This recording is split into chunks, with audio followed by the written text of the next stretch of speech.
Our channel. Cinema industry నుండి వచ్చిన తారలు రాజకీయాల్లోకి రావడం కొత్తేమీ కాదు.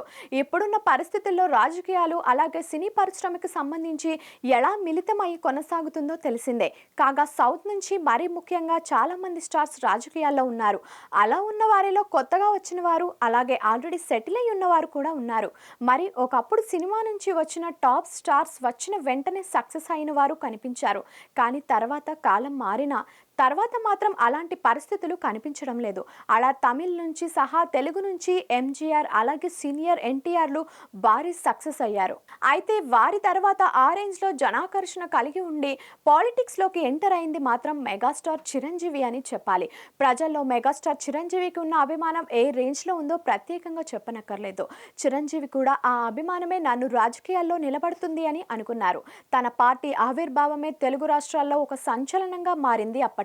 కానీ అనుకున్నది అనుకున్నట్లు జరిగితే ఇంకా చెప్పుకునేది ఏముంది అన్నట్టు సీన్ కట్ చేస్తే మెగాస్టార్ చిరంజీవి పెట్టిన ప్రజారాజ్యం అనే పార్టీ చరిత్ర సృష్టిస్తుంది అనుకుంటే సినిమా వాళ్ళు ఇక రాజకీయాల్లో రాణించడం కష్టమని క్లియర్ అయింది. దానితో అక్కడి నుంచి చిరంజీవి సినిమాలకు దూరం కావడం, రాజకీయాల్లో కూడా విఫలం అవ్వడం అనేది ఒక పాఠంగా మారింది.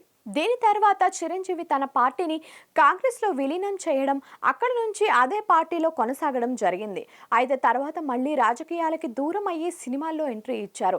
ఆ తర్వాత కూడా మళ్ళీ సినిమాల్లో సాలిడ్ ఎంట్రీ ఇచ్చారు. ఆ తర్వాత రాజకీయాలకి చాలా దూరంగానే ఉన్నారు. కానీ పలు సందర్భాల్లో మాత్రం తన భావాలు వ్యక్తం చేశారు. కానీ తాను ఏ పార్టీ తరపున కూడా చెబుతున్నట్లుగా వ్యక్తపరచలేదు.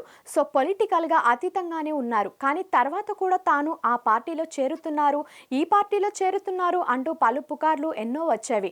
వచ్చిన పుకార్లకు ఆయన ఎప్పుడూ సమాధానం చెప్పలేదు. ఆ మౌనమే ఇన్ని పుకార్లకు ఆజ్యం పోస్తున్నట్లుగా ఉంది. కానీ అవన్నీ అబద్ధమని తేలింది. కాగా వీటిపై మాత్రం కాంగ్రెస్ పార్టీలో ఉన్నవారు అలాంటివేమీ లేవని, చిరంజీవి సభ్యత్వం ఎప్పటికీ రద్దు చేసుకోలేదు, ఇప్పటికీ తమ పార్టీలోనే ఉన్నారు అన్నట్లుగా చెప్పేవారు.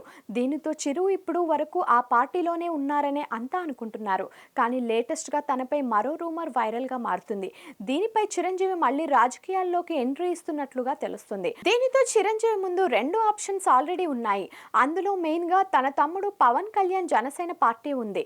కానీ చిరు మాత్రం అది కాకుండా భారతీయ జనతా పార్టీలో చేరే సూచనలు కనిపిస్తున్నాయట. కాగా రీసెంట్ గానే చిరంజీవికి భారతీయ జనతా పార్టీ నుంచి ఓ కీలక పదవి కూడా చిరంజీవికి ఆఫర్ ఉంది అంటూ రూమర్స్ కూడా వస్తున్నాయి.